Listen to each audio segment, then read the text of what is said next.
Bismillahirrahmanirrahim. Assalamualaikum warahmatullahi wabarakatuh. Apa kabar mahasiswaku? Hari ini topik ketiga mata kuliah biokimia. Kita akan membahas mengenai metabolisme tumbuhan. Mungkin di pertemuan sebelumnya kita sudah membahas tentang sel tumbuhan.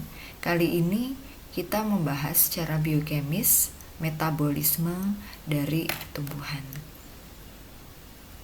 Tujuan pembelajaran kita sesuai dengan rencana pembelajaran semester yang topik pertama kita bikin bahwa hari ini kita membahas mengenai enzim, kemudian metabolisme dari tumbuhan.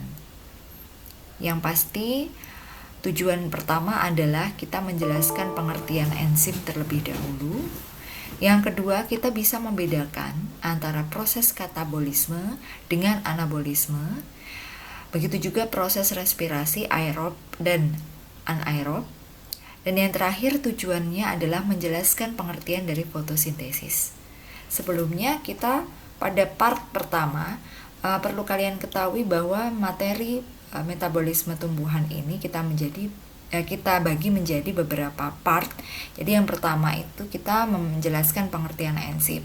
Dan insya Allah pada minggu berikutnya topik keempat kita akan membahas mengenai cara membedakan proses katabolisme dengan anabolisme. Serta kita membahas mengenai proses respirasi aerob dengan anaerob. Bu Intan beri gambarannya terlebih dahulu, metabolisme tumbuhan itu seperti apa. Bu Intan membuat sebuah tabel di sini, metabolisme. Metabolisme tumbuhan dibagi menjadi dua, katabolisme dan anabolisme. Pada pertemuan ini kita belum membahas katabolisme dan anabolisme. Tapi pada topik berikutnya, topik keempat, pertemuan kita minggu depan, insya Allah akan Bu Intan bahas mengenai kedua sistem, katabolisme dan anabolisme. Nah, dalam metabolisme katabolisme kita memerlukan atau adanya proses respirasi. Respirasi baik itu aerob dibagi menjadi respirasi aerob dan anaerob. Kalau aerob itu yang menggunakan O2, sedangkan anaerob respirasi yang tanpa menggunakan O2. Nah, dari respirasi aerob ini ada tiga proses, glikolisis, siklus Krebs, dan transport elektron.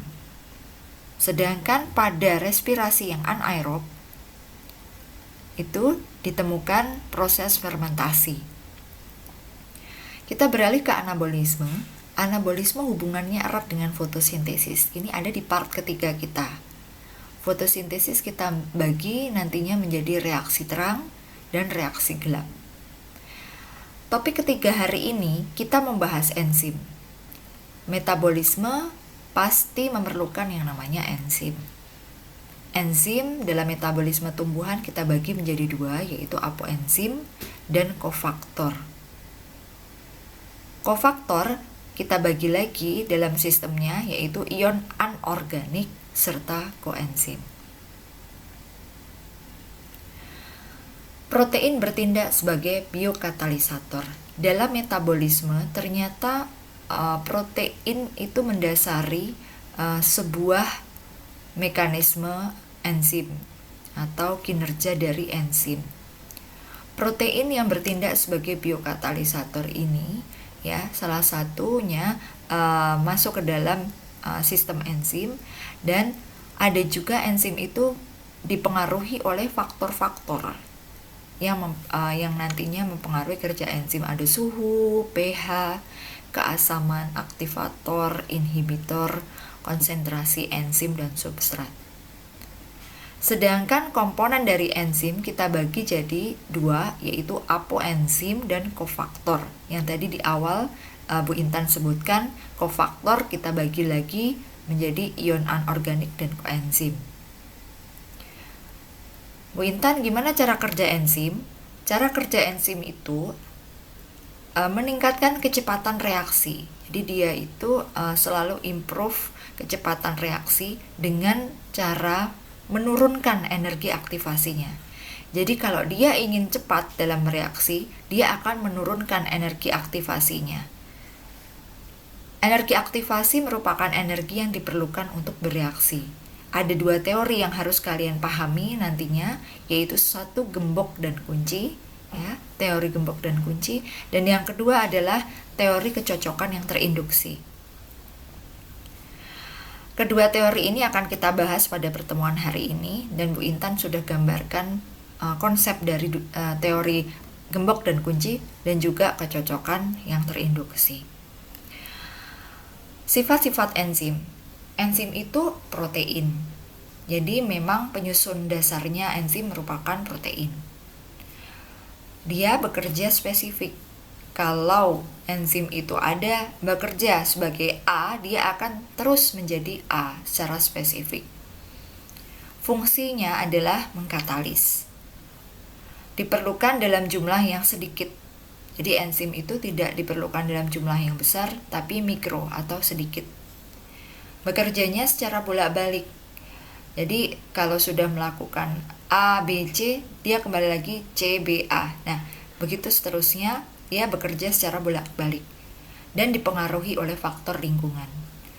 Jadi faktor yang mempengaruhi kerja enzim itu adalah faktor lingkungan, suhu, pH, aktivator, inhibitor, konsentrasi enzim, substrat. Nah, ini akan kita bahas pada pertemuan kita hari ini. Komponen enzim. Komponen enzim di awal tadi sudah Bu Intan sebutkan ada terdiri dari dua, yaitu apoenzim, ya. Apoenzim ini merupakan komponen protein dan kofaktor, komponen yang non protein.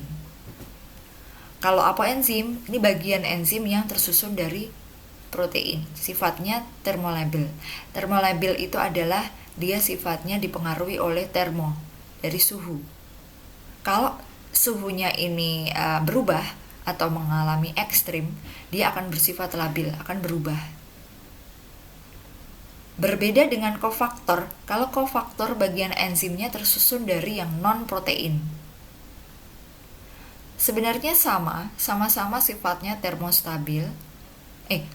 Sifatnya berbeda yaitu termostabil. Kalau tadi termolabil, kalau yang ini adalah sifat termostabil. Jadi dia tidak terpengaruh, akan tetap stabil meskipun terkena suhu ekstrim sekalipun. Jadi di sini lebih survive. Kofaktor itu lebih survive terhadap suhu. Nah, kofaktor kita bagi menjadi ion anorganik. Ada Mg2+, Mn2+, dan ada Cu+. Sedangkan koenzim itu terbagi menjadi 3, yaitu NAD, yaitu nikotinamid adenin dinukleotida. Terus ada FAD, flavin adenin dinukleotida, dan yang terakhir vitamin. Bu Intan, bagaimana kalau misalnya apoenzim sama kofaktor ini kita campur atau kita gabung? Bisa nggak? Bisa. Ada kalanya komponen enzim ini, apoenzim dan kofaktor ini bergabung. Apoenzim dengan kofaktor apabila digabungkan menjadi holoenzim. Kita beralih kepada cara kerja enzim. Kalian tahu substrat bukan? Substrat bagian-bagian penyusun protein untuk menjadi enzim itu menyatu menjadi sebuah substrat. Nah, substrat ini apabila ditambahkan enzim, ya, akan menjadi kompleks enzim. Jadi enzim kompleks plus dengan substrat. Nah, kalau sudah menyatu antara kompleks enzim dengan substrat ini, dituliskan enzim ditambah dengan produk hasil akhirnya. Nah, kalau kalian amati di awal tadi ada kinerja enzim, salah satunya adalah teori gembok dan kunci. Teori ini ditulis atau diteliti oleh Emil Visser di tahun 1894.